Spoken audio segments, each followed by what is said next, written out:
Hello and welcome to the first in a series of conversations with senior government officials of countries that are of high relevance to the issues of displaced Syrians. And it is no surprise that we are starting with Turkey. Turkey is a country that has officially more than 3.6 million registered Syrian refugees. Unofficially, that number is higher than 4 million. It has shown a great generosity in accepting a number of such a high number of Syrian refugees. It is also directly involved in Syria and is one of the key actors in the processes that affect displaced Syrians, not only those who are in Turkey. For this conversation, we are very glad to be able to welcome Professor Yassin Aktay, a sociologist by training, a social activist, a very senior official of the ruling AK party in Turkey, and a chief advisor to the President of Republic, Recep Tayyip Erdogan. Professor Aktay, welcome and thank you for this conversation. Welcome. Thank you very much. The purpose of this is to provide an insight into Turkey's vision on issues related to displaced Syrians. And I think that perhaps there is no better place to start than to ask directly when it comes to Syrian refugees in Turkey itself. What would you say that the current government's vision is between, let's say, if we are seeing it on a spectrum, at one end being naturalization and long-term presence of Syrians in Turkey, and on the other, creation of a safe environment for their return homes, to their homes? Thank you for giving me that opportunity to have a good, hopefully a good conversation about the tragic event indeed in our century, in the 21st century. It is one of the most catastrophic events taking place, unfortunately, in our times. That time is the time when which is very proud of modernity, very proud of its sensitivity to human rights, to the problem of refugees, or to the problem of the displaced people, to the problem of the violated rights of human rights, etc. But unfortunately, these things is happening. You are Bosnian, and you know when Alija Izetbegovic was witnessing what happened in Srebrenica or in Bosnia in general, he said, of course, we were disappointed. We were being disappointed because we didn't expect, we never expected such things to happen in the 20th century, in the last quarter of the 20th century, and in the middle of Europe. Of course, probably Syria is not in the middle of Europe. It is, but it is very close to, and many European countries had many very strong relations with that country, especially France. France has very strong impact upon the regime of Syria. France is proud of its enlightenment, its modernity, its democracy. But it has very strong ties and very strong connections with the regime, the Baas regime of Bashar al-Assad. And I think if France if France was sincere in the solution of the problem in Syria, many things will happen in very different direction.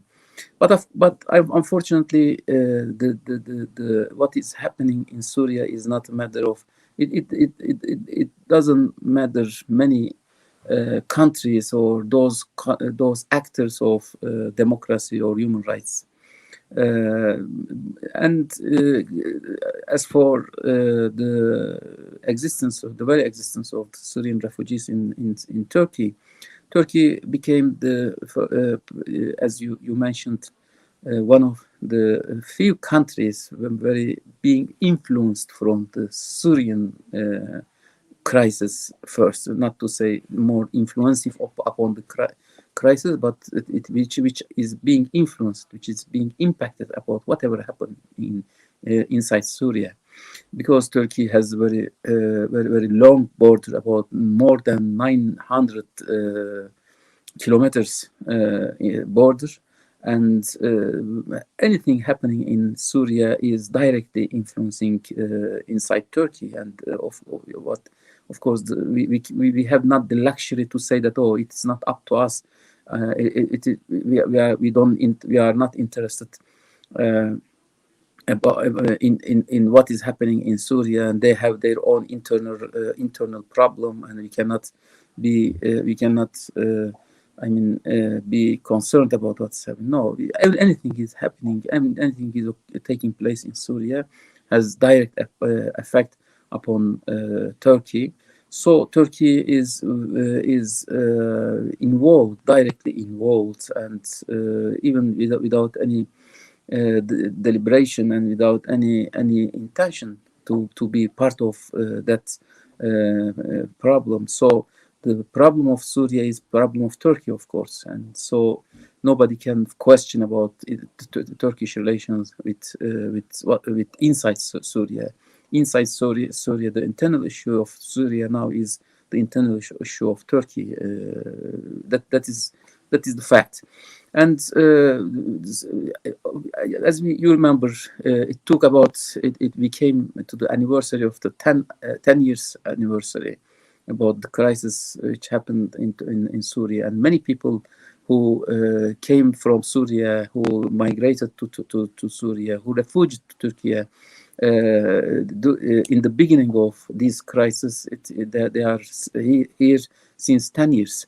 And 10 years or 9 years or 8 years, somebody came later on, and this 8 years is very long term to settle in any place or in any new country, in any new location. And now the people who came with 8 years old, now they are in 18 years old, and with those who came without speaking in their language, now they are speaking Turkish, and they learn directly, and they immediately they get very strong familiarity with Turkish language, and they got the second language. And some Syrian children who grow up in Turkey now, they came to speak two language at least. So now they about 4 million people, 4 million refugees came from Syria, and they dispersed all around Turkey, not only in the border of.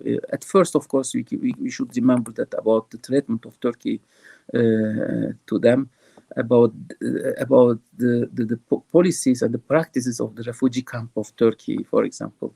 I mean, it is not, of course, about to always remind them and to make to bore them, and but it is not, I mean, far from or the reality that we can be proud of this practice or this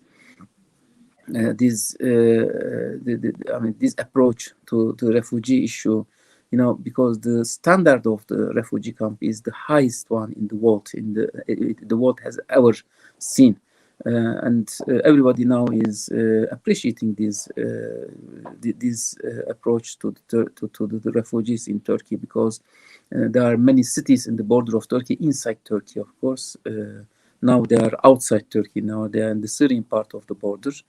Also, Turkey is still continuing to maintaining some such building such new camps, and these camps were introduced. In these camps, all the services, human services, social services, were being introduced, and not to make them feel that they are really to be refugee is or to be displaced is sufficiently big tragedy, the big drama for a person, for a family, of course.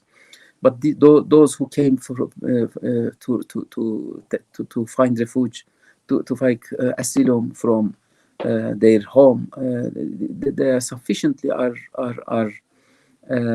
suffering from what they lived, what they passed through, because many of them were bombed, and they lost their beloved, and their children, their fathers, their mothers, I mean their brothers, their sisters, and the families were fragmented, were dispersed, and this is really very, very dread. When you look at them, when you have a zoom on the details, or on any close-up on the details of what is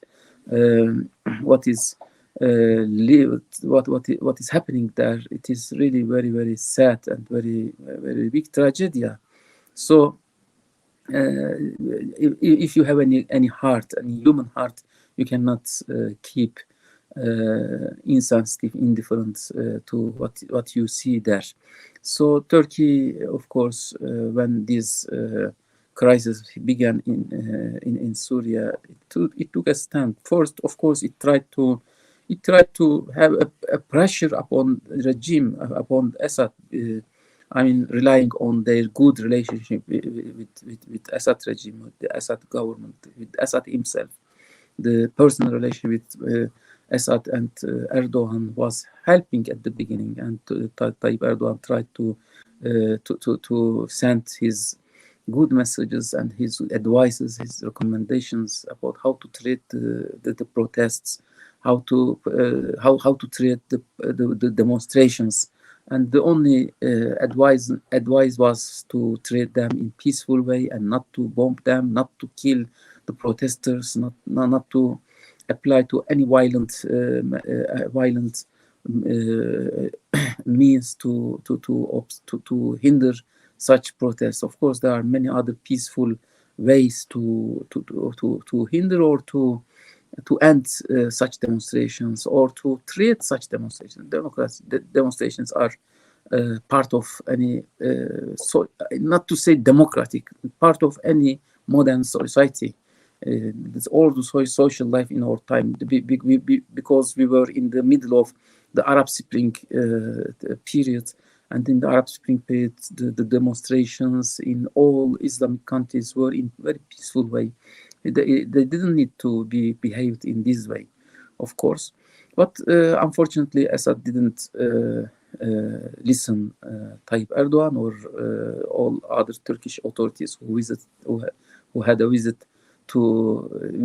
many visits to the Damascus, and they didn't listen him. Unfortunately, they didn't listen Turkish voice, and they started to kill to bomb by barrel bombs and by some chemical bombs, and they used all the means, all the ways to end these protests, and to end these which turned to be a rebellion. And of course, people at the beginning were not asking for revolution. They were not asking for example, ending the regime. They were just seeking for reformation only.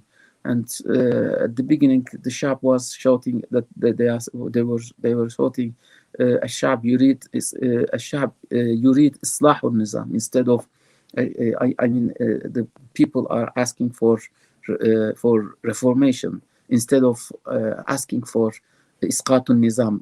It means the fall of the regime.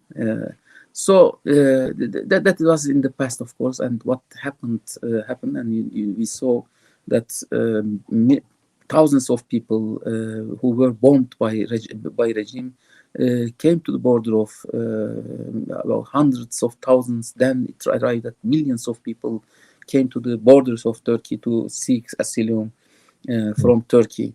At first, of course, Turkey was not expecting this, and Turkey was expecting and was estimating about not more than 100,000 people who would seek for asylum, and it immediately prepared all the refugee camps in the border, and with high standards, of course. And then we realized that these also attracted much more Syrians and much more asylums from Syria, and in very short time these estimated limit, I mean 100,000 people was exceeded, and then we realized that it becomes hundreds, and then millions of people came from Syria, and they came, and Turkey Turkey very fast, very quickly tried to adapt to the new situation, and it was of course an immediate solution to disperse or to distribute all these people to all Turkey, I mean, not to be concentrated in one city. It allowed them to, if they have this opportunity, if they have these possibilities, they could go to the cities, to other cities of all Turkey, but with the appointment of Turkish authorities, of course, with the Turkish migration center. Let me ask you on that, just because my next question is very much connected to that. How do you see integration of Syrian refugees in the Turkish society? What is your assessment, and what would be recommendations for the Syrian community in Turkey? Actually, I think this integration, I mean, most of this integration has already been done. I mean, many Syrian people now are living side by side with Turkish people in many cities, especially in Istanbul. And Istanbul, Ankara, Adana, Izmir, all are filled with Syrians. I mean, and the integration, of course, all such fast migration or fast resettlement requires many policies for integration, just as happened in many European countries, especially Germany. The people from Turkey were different people, were foreigners regarding the Germanian society, but they found some ways. They employed many sociologists, psychologists, social psychologists, and social service persons, staff. And then they tried to, and they opened new courses or new schools for achieving high level of integration. From their point of view, this integration, of course, was very, very important, because they don't need such a proliferated multicultural society indeed. But Turkish society and in general, or the Muslim societies in general, were already multicultural. I mean, so the multiculturality is not that much important, not that much problem from Turkish or Muslim point of view. But unfortunately, even though Turkey has these very ideal practices in its history, now it is a modern society. It is a westernized society, and westernization paradoxically is against multiculturalism, and the national state requires homogenization of people in order to be integrated. Of course, Turkey is, alhamdulillah, fortunately, it is not that much, I mean, homogenized and seeking for that homogeneity, and it is not racist, and it is not, again, it has no high level of xenophobia. Xenophobia is a problem of all societies, not only Deutschland, not only France, not only Ireland, but every society has a certain extent of xenophobia, and xenophobia sometimes rises in the midst of some economical crisis, etc. But fortunately, and alhamdulillah, in Turkey, that level of xenophobia is at the lowest level. It is not to be mentioned as a very big, serious problem in Turkey, inshallah. So the integration of, the integration of the Syrian people is taking place. It's already taking place. Of course, not without problems. There are many problems, especially we can mention about many problems, but these problems are very normal problems. I cannot say that these are abnormal, and it is it is extraordinary. No, in all such integration could take place in some with some pains. I mean, some pains from the point of view of the coming people. I mean, immigrating people who came from, they are carrying their pains, their very bad, very sad past. They are carrying that, and they are carrying their problems with them also.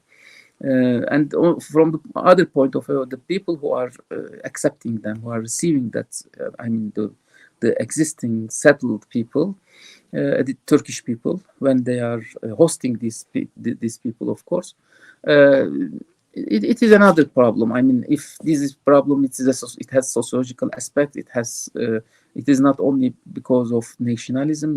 It has many things to do with the economical situations, because the refugees, the coming people, are taught or treated as if they came to take part from, they take share from their own, yes, from their own economy, etc. And so, if a little bit the economy is getting, I mean, bad, many people, it is the scapegoat. I mean, the scapegoat policy or the scapegoat idea is beginning to work, and they think that, oh, this is the foreigners or the refugees or the Syrians. Sometimes the Africans, whoever they are, they are in the scene, are being targeted in this way, just as it's happening, just a little bit less, alhamdulillah, when it is happening in European countries. Not that much, but of course, these also may play a role. But integration is taking place, and we are now, I think we should think about these Syrian people are now part of Turkey. We cannot say that, oh, they will come, they will go someday. Someday they will go back to their country. Even if they go to their country, they will be probably moving and coming and going, because many people came and they get married from Turkish citizens, and they get Turkish citizenship also. Some of them, and somebody came and they settled, and they start their own business here. And these business we cannot end in one day or in a very short time, even if the problem in Syria come to an end, and this will continue. I mean, I think the integration will take place in very different way, not in the way of by time this integration has already taken place, and the children of these Syrian peoples, and mashallah, they are very good reproducers, and more than 500 about half million children were about half million children were born during this time, and alhamdulillah. This is good. I cannot say this is bad, because it is from the God, and this is. I think Turkey has the Turkish society has sometimes is confused, of course, about the function of these refugees, about these Syrian people in the country. I am not confused, of course. I have many clear ideas about their role, their functions in society. I think they are working very positively. They are playing very positive role in the reproduction of Turkey, in the reproduction of the Turkish economy, even the population of Turkey, and they will be part of Turkey. And we should remember, of course, it is not that much difficult to be integrated with these people, because when you go to the southeastern region of Turkey, you can see the same configuration and the same composition of the population there. I mean, it is my hometown in Siirt, for example, you can see the Kurdish people, Arabic people, and Turkish people are working together, and they are sharing, and they are showing a sort of very good, very strong multicultural situation. And this population has, they say, their relatives on the other part of the border.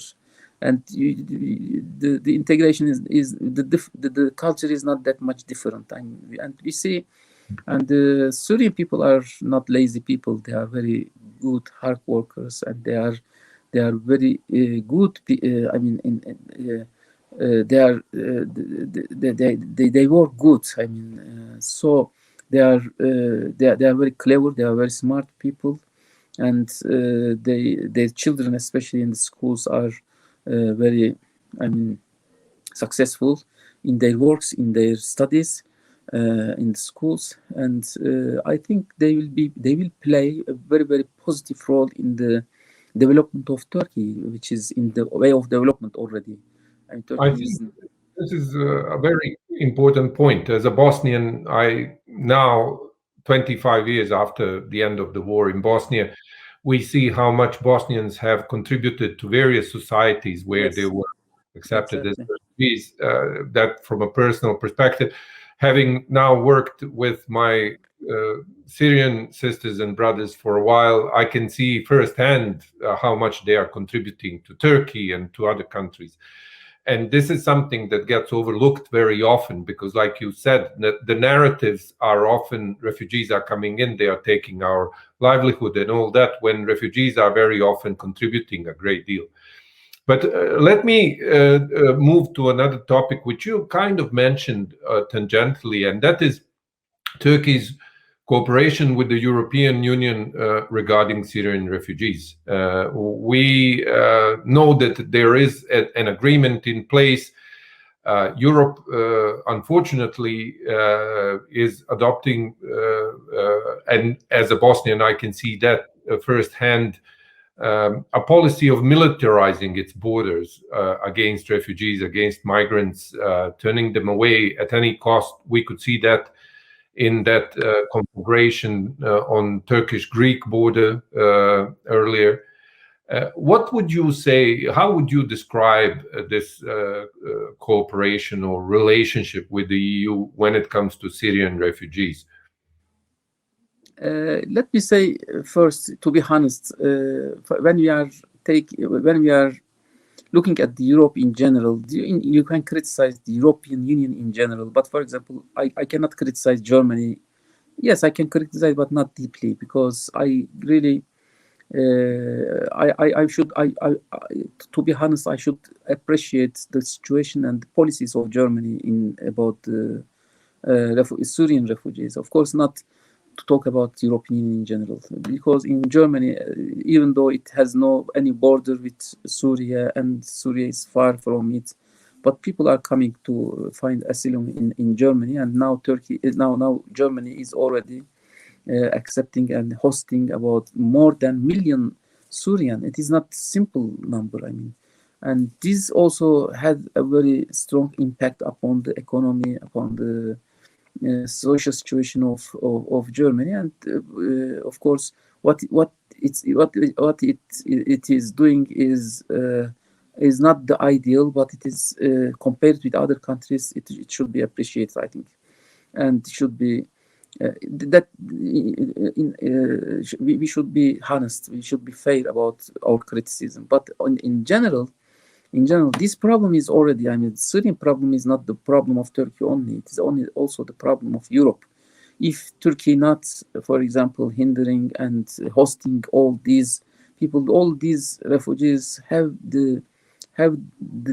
ultimate goal is to go to Europe. But Turkey is hosting them, and Turkey is taking the charge of the European Union. But it is not pursuing. It is not receiving any, or not any, if not any. Well, it is receiving not all the responsibilities of European Union, and European Union is charging all the responsibility and all the price upon Turkey. But they don't give to Turkey anything, and they don't share their price. They don't share their responsibility, and Turkey is left alone. And the agreement between Turkey and European Union is good for European Union, but it's not good for Turkey. and that part which is not good for Turkey should be appreciated and should be, I mean, its charge on its burden should be shared with Turkey, but they are not. Unfortunately, they didn't. In addition to this, I mean, to keep this alone, Turkey was, of course, ready, and Turkey was not unhappy about what is doing to their brothers, to their Syrian brothers, of course. But the problem was, even though Turkey is trying to do this, it also tried to try to solve the problems in its resource. I mean, in Syria, and to bring a solution to the situation and to make a pressure upon the Assad regime in order not to kill people, and even to change the regime there in order to end this, because it looks that as far as this regime is alive and it is on board, there is no solution to what is happening in Syria, and this is the source of the refugees, the asylum, and these people will always, I mean, the Syrian soil will always produce and reproduce these migration waves. And Turkey is calling for the European side to unite and to have a common stand to the regime in order to change, and in order to set a peace in there. But we see what Turkey is trying to do in Syria, for example, to build a free zone, for example, in Syria, in order not to receive all the refugees in its own borders. We didn't receive any respect, keep alive the support. We didn't even receive any respect from the European countries, and the European, even there was many attacks against Turkey from PKK or YPG or even from Daesh. There were some attacks against Turkey, but we didn't see any solidarity with Turkey in face of these attacks. Just on the contrary, when Turkey tried to hinder and tried to make a sort of prevention, preemptive, I mean, measures Turkey tried to take, and we saw European countries were criticizing Turkey, when much more than criticizing Turkey, they were blaming Turkey to be a sort of occupier in the Syrian land. Why was this? I mean, what Turkey tried to do is just to make a free zone within Syrian borders, and not, for example, to cause these refugee waves come to Turkey or from Turkey to European Union. I mean, they are not in good empathy with Turkey, unfortunately. They don't share any concerns of Turkey, but they ask from Turkey to be a sort of tampon area, or a zone to make the Syrian refugees wait within Turkey, or even settle in Turkey, not to go to Turkey. Turkey is protecting European Union, but we don't see any comparable support from European side. I will ask you in a minute a couple of questions about the north and Turkey's presence there and its plans when it comes to displaced people. But I have to ask you this, because this is something that you brought up, and this is something that we often see in our research with displaced Syrians, and that is especially people in Assad-held areas. This is something that is not being discussed very openly. And it's very relevant, and that is that people in Assad-held areas are still looking to leave. So that displacement is not over at all, and their preferred destination is Europe. They are looking first and foremost to try and reach Europe. However, European Union accused Turkey early last year of weaponization of refugees. How did you respond? How do you respond to that accusation from the EU? First of all, the situation in Syria is, of course, still producing that displacement. I mean, and people are still being displaced, and many people of Syrian, if tried any opportunity, any way to go out, they go. So because the regime is there very dangerous to their own people, and we cannot bring any ultimate solution to the problem unless we make or more objective diagnosis about what is happening there. The only reason for these refugees or for this problem is the regime itself. I mean, if we keep the regime, America came from 5,000 miles abroad and came to solve the problem, but they didn't then change their idea, and instead of fighting Assad, they created as another enemy and called Daesh, and they fought Daesh. Well, okay, we also fought Daesh, and we ended Daesh from the Turkish borders, and then Daesh done. But even the reason for the emergence of Daesh was Assad himself, and it is not the solution. It didn't. We saw that it didn't bring the solution to the problem, and still Syria is in very high instability and will produce all these problems to Turkey, to the world, not only to Turkey, not only to European Union, to all the world. I mean, but we are very surprised and we are very disappointed about the treatment of the world to Assad, to people like Assad, I mean, to people like Sisi also, for example. I mean, it is not different than this, the problem. And then, unfortunately, we saw this problem, and we didn't see any.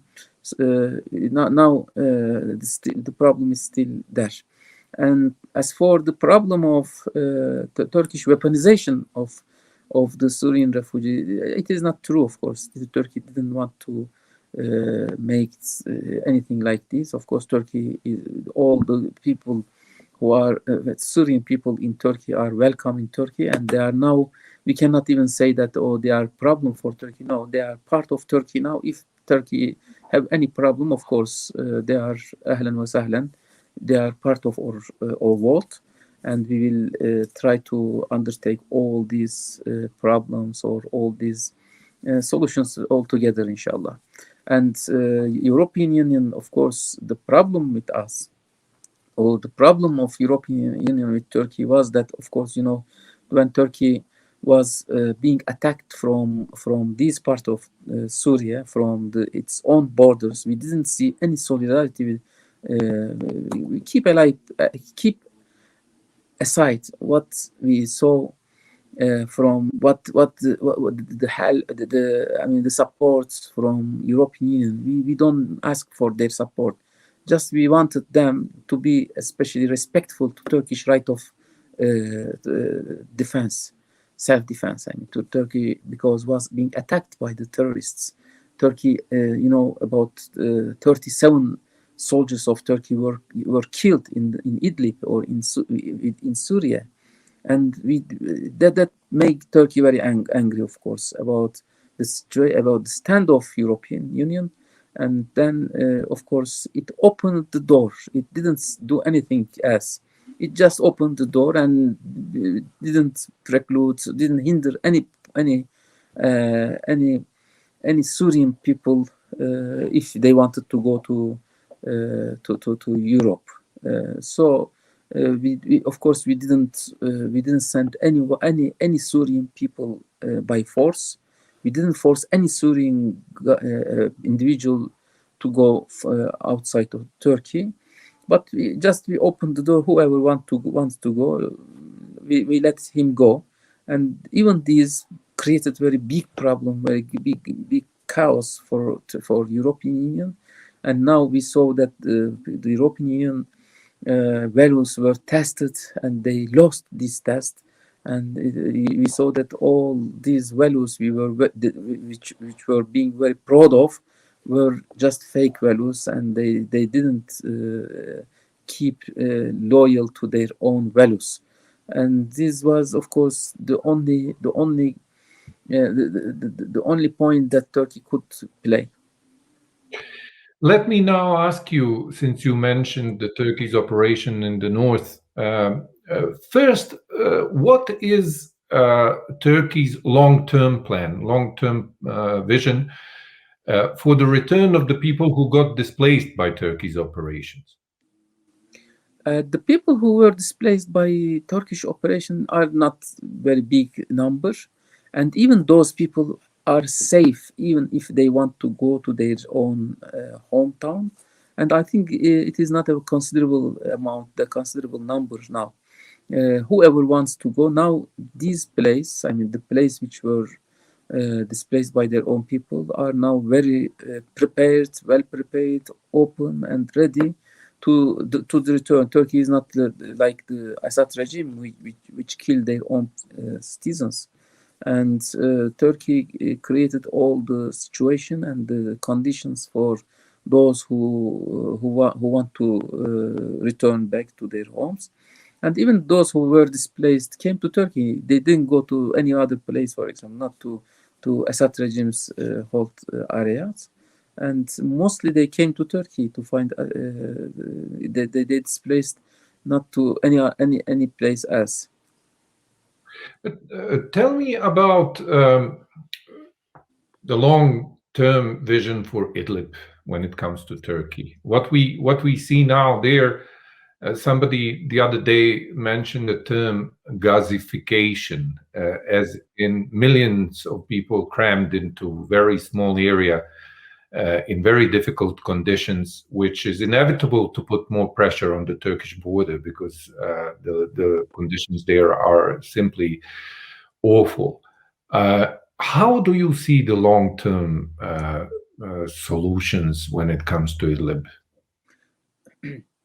Actually, whatever we are doing now is a very temporary solution. It is not stable, and it is not forever. I mean, it is just temporary solution. But because, as you know, Idlib became one of the shelter for all the people who fled from Assad's bombing. And they brought the legitimacy of the Assad regime together with them, and the crowds which happened to be in that region is the indication of all the wrongness or all the bad things happening in Syria because of the regime. And because of the other people, other places also, of course, there are some people who fled from the PKK or YPG hegemony, or some people who fled from Daesh, and some who fled from American attacks, or from Shi'i militia of Iran. And all these people found these shelters in Idlib, and from 500,000, 500,000 people, the number arrived at 3 or 4 million people. And this is unbelievable thing. I mean, when we think, I will give you just a very short information and vision about the situation, or the number of the Syrian people under the Turkish monitoring. I mean, like 4 million people in Turkey, 4 million Syrian people in Turkey. More than, when we look at Idlib, is 3 or 4 million people, and also the other people, the Fırat and the Olay operational, I mean the operational area of Turkey, which afterward it created a very free zone for all people, for all these Syrian people. There are living about 6 million people, and in addition to the 6 million people, the 4 million of the people in Turkey, it is about 10 million Syrian people now under the Turkish government. I mean, they are receiving Turkish aids, they are receiving Turkish support, and Turkey is undertaking their livelihood, and Turkey and their all social political services. I mean, This should be always taken into consideration, and who has the right to talk about Syria now. And of course, Turkey has the most important role and right to talk about this. And Turkey's priority is not, for example, to invade or to govern somewhere or to dominate somewhere. Just on the contrary, Turkish priority is to save the lives, to save the lives of the civilian people of Syria, and to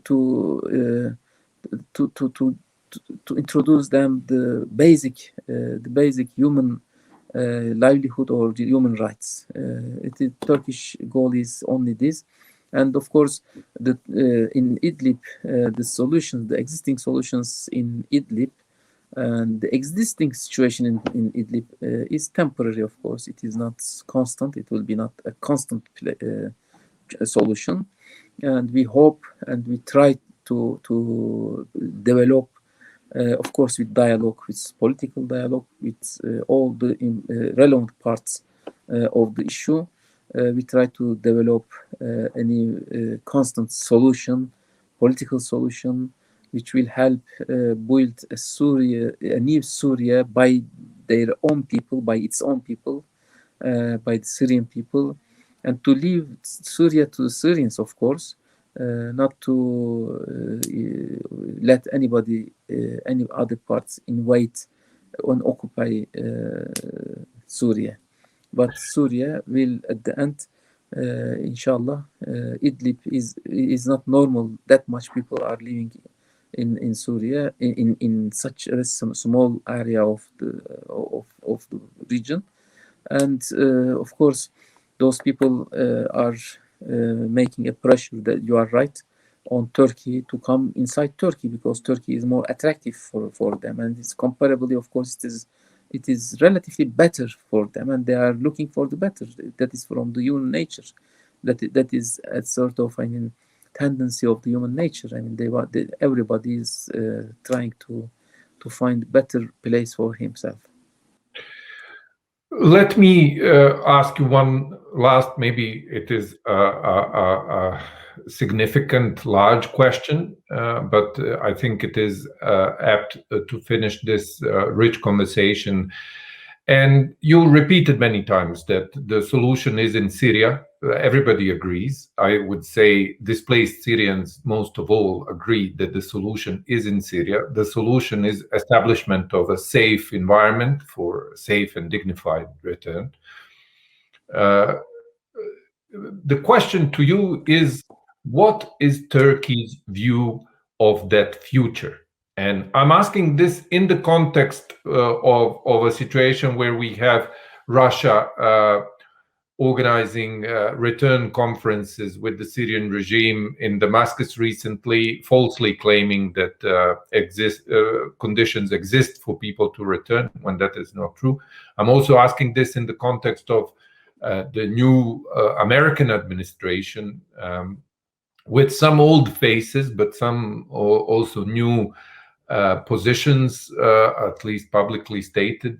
So how do you see Turkey's vision of a solution which will ultimately allow displaced Syrians to be able to go back in safety and dignity? Indeed, all the solutions or the formulations to encourage the Syrian people, or to create the safe situation and conditions for the Syrian people to go back to their homes, is welcomed by Turkey. And Turkey is not criticizing, and it is not in the position of, for example, saying that, oh, I am the only solution. No, everybody has the role, and everybody has the role to create these conditions. But unfortunately, the Syrian people, it is very difficult to convince the people who were bombed several times, numerous times, and just because they are opponent, just because they are silent and that just because their neighbors were opponents, and those people cannot trust Assad's regime as long as Assad's regime is alive and is governing, is ruling the country. I don't think that the Syrian people would trust him and go back under these needs. Nothing has changed. I mean, the conditions which created that migration or that refugee didn't change. And if it didn't change, what is the point that we would convince these people to go back to their home? And what is the guarantee for them if not someday, for example, they will be bombed again, or they will be imprisoned again, they'll be tortured, and their honor, their dignity will be violated several times, and in very, very tragic ways, and in very, very, very savage ways. And you know, the Assad regime, how is very famous. He's famed with in his tortures in the prisons. It is really, really very unhuman. It deserves any trial in the humanity court. I mean, in the human rights courts, and this, of course, if Russia has any formulation, for example, to convince all these people, let works. I mean, let it work. But I don't think they can convince the all people. They say, okay, on the officially, in the official language, they can say, okay, everybody can come back to their home. But if the conditions are not changed, haven't been changed yet, it is very, very difficult to convince all these people to go back, because they have lost their jobs, they have lost their children, their mothers, their fathers, their families, and the families have been fragilized. And this fragility, I mean, will not create new situation for new, safe, and convincing and plausible situation to go back. Do you, a final question, do you believe that the creation of such environment is at all possible with the Syrian regime in place as it is? I think it is not possible. It is not possible. It is not, the problem is not Turkey, the problem is not myself, of course. The problem, of course, if their own people, I mean, the Syrian people can be convinced in that situation, in that conditions, let them. But I think they would not prefer to go back. Because they are not being, I mean, tortured in Turkey, in Germany, in Jordan. They have found relatively better life conditions there, and they will keep living there instead of go in such and taking this risk, because it is very risky. I mean, to go to trust again Assad and to go and find shelter in that. Now they are not being forced, and Turkey will not force, of course, anybody to go back.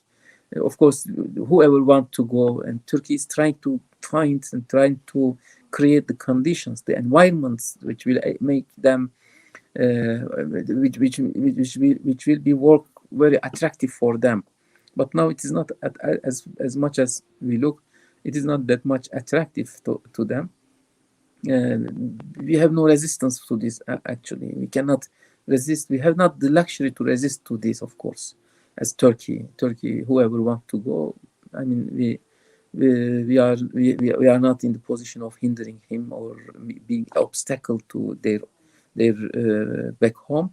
But we will not force. Not forcing is very important, because it's very ethical stance to this or to our hosts.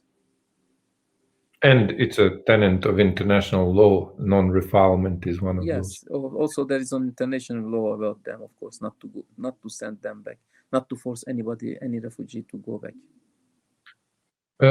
Professor Yassin Aktay, thank you so very much on behalf of my personal behalf, and also on behalf of the association which asked me to conduct this interview. I think that the interview ran much longer than both of us planned, but I think that it was very rich in substance, and something that will, I think, provide a great deal of insight to the displaced Syrians and also others interested in their issues.